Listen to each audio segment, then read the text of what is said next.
so tan. Like here my face and neck is tan, and then right here I'm so fair.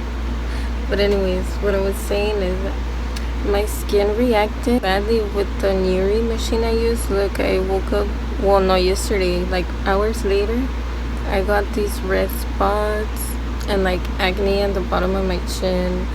This already had that acne, and this also, but I feel like it emphasized more, and supposedly it helps with that, but I don't know.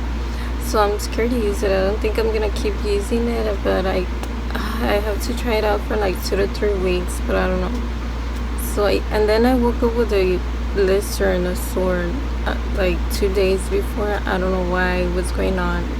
But yeah, I was like, I need to do this collab because it's due tomorrow, and I'm very responsible, and I don't care if my face is messed up. I have to do it. Like, that's how I am. I'm so determined to do something. So my makeup, I shouldn't be wearing makeup because my skin is, I need my skin, I need to give my skin a rest, right? So oh well, I'm gonna try and freaking do it anyways.